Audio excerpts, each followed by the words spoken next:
Examine the types of pronouns. There are 8 types of pronouns. They include personal, possessive, demonstrative, interrogative, indefinite, relative, reflexive, and intensive. We will look at each of these pronouns, one at a time. Let's look at personal pronouns. Personal pronouns take the place of nouns. We use these personal pronouns all the time in our writing and speaking, so we need to understand how they are used in sentences. The personal pronouns are I, we, me, us, you, he, she, him, her, it, they, and them. Here is an example of a sentence using a personal pronoun. John is going to the store, but he forgot his wallet. The personal pronoun, he, take the place of John, in the sentence and makes the sentence flow naturally without repeating John, over and over again. So the speaker substitute the word, he for John.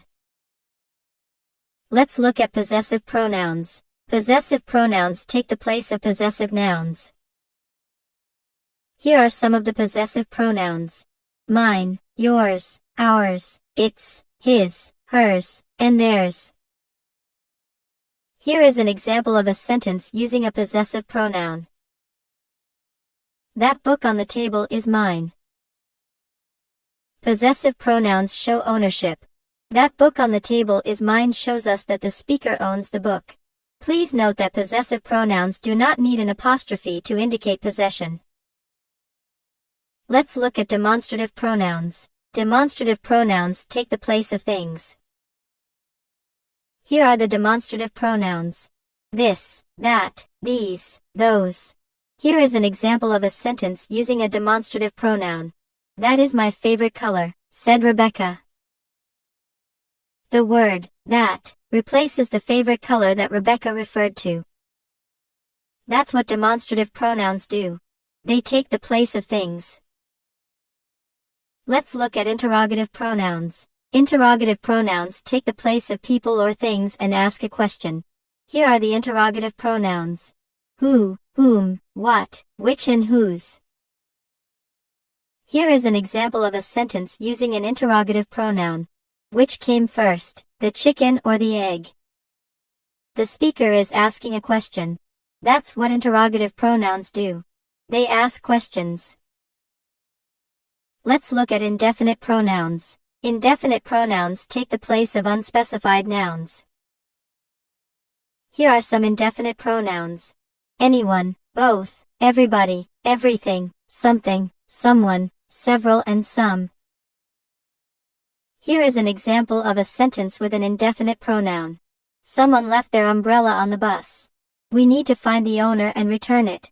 The indefinite pronoun here takes the place of an unknown person who left their umbrella on the bus. We don't know who it is. That's what indefinite pronouns do.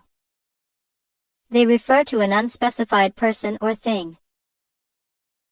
Let's look at reflexive pronouns. Reflexive pronouns refer or reflect back to the subject of the sentence. Here are some of the reflexive pronouns. Myself, ourselves, yourself, himself, herself, themselves, itself. Here is an example of a sentence using a reflexive pronoun. Rachel made herself a sandwich for lunch. Remember, a reflexive pronoun refers back to the subject of the sentence. In this sentence, herself refers back to Rachel. Rachel is the subject of the sentence.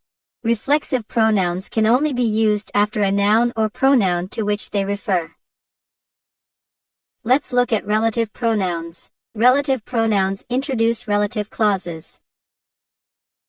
Here are some of the relative pronouns. That, who, whom, whose, which, whoever and whichever. These pronouns can function as other parts of speech, but when they introduce relative clauses, they function as relative pronouns. Here is an example of a sentence with a relative pronoun. The woman who was wearing a red hat caught my attention. Here the relative pronoun, who, introduces the relative clause, who was wearing a red hat. Let's talk more about relative clauses.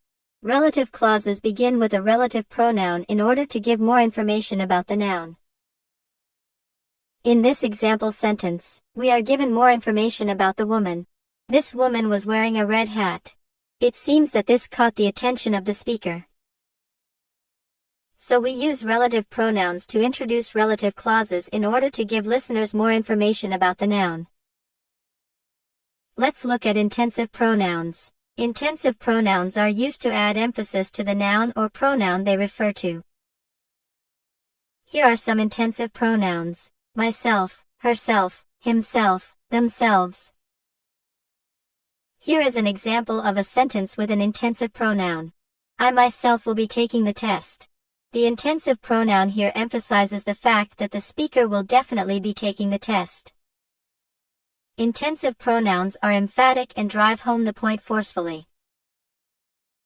In conclusion, pronouns are words that take the place of nouns in a sentence. We use them all the time in our writing and speech, so we need to understand how they are used in sentences. Also, the use of pronouns in sentences serves to make sentences more concise and clear and more expressive. Instead of repeating the same noun multiple times in a sentence, a pronoun can be used to refer back to the noun and to keep the sentence flowing smoothly. Pronouns also help to avoid confusion and to make the sentence less repetitive. There are 8 main types of pronouns: personal, possessive, demonstrative, interrogative, indefinite, relative, reflexive, and intensive. If this information has been helpful, please like this video and subscribe to this channel.